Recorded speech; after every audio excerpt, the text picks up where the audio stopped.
Mungesa e kontakteve mes kryeministrit shqiptar Edi Rama dhe kryeministres italiane Giorgia Meloni pas takimit të fundit qeveritar në Rom, sinjalizojnë jo thjesht një ftohje, por një ndërprerje të fortë politike mes dy vendeve. Vizita e Ramës në Vatikan pas një takim paralel me Palazzo Chigi përforcon perceptimin e izolimit të tij ndërkombëtar në një moment kritik, kur SPA ka nisur ofensivën ndaj qeverisë dhe skandali i Akshit ka tronditur mazhorancën, pavarësisht koncesioneve të dhëna për çështjen e migracionit dhe përpjekjeve për të ndërtuar një urmë administratën Trump përmes Melonit. Kryeministri shqiptar duket se ka humbur mbështetjen politike në Rom. Sinjalet e nervozizmit dhe mungesa e kontakteve diplomatike tregojnë se izolimi sapo ka nisur dhe se kriza politike e Ramës po hyn në një fazë të re për shkallësimi. Giorgia Meloni duket se ja ka bërë naftën vëllait të saj politike Edi Rama, me të cilin nuk ka pasur asnjë kontakt që prej takimit të dy qeverive në Rom. Kryeministra italiane ka rritur ndjeshëm pozitat e saj ndërkombëtare nga Japonia në SBA, duke u zhndërruar edhe në interlokutoren kryesore të Donald Trump me Bashkimin Evropian, por duket se i ka fikur plotësisht dritat me kryeministrin shqiptar. Edi Rama ishte në një vizitë zyrtare në Vatikan, ndërkohë që nuk ka siguruar asnjë kontakt zyrtar me Palazzo Chigi, që ndodhet shumë pranë Vatikanit. Shihet qartë se nuk kemi të bëjmë thjesht me një ftohje marrëdhëniesh, por me një ndërprerje të fortë të relacioneve mes Tiranës dhe Romës,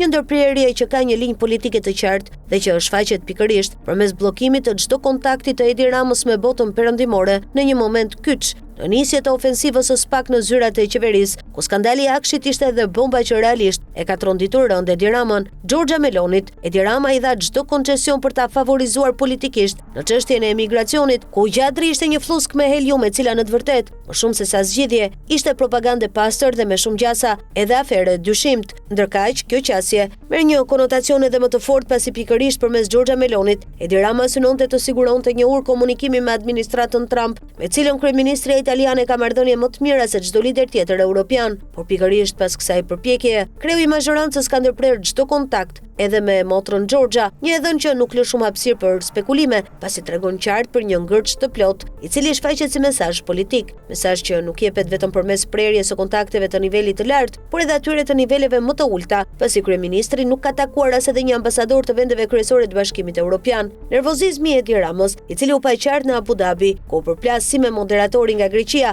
ashtu edhe me kryeministrin e Malit të Zi, nuk pas ka qenë thjesht një humor i lëvizshëm, gjë që nuk është e pazakontë për tipin impulsiv të Ramës, por një shqetësim politikisht i pastër. Izolimi sapo ka filluar dhe në këtë pikë po përjetohet faza e parë e një procesi që pritet të përshkallëzohet deri në përplasjen finale, ku fundi duket afër dhe i pashmangshëm.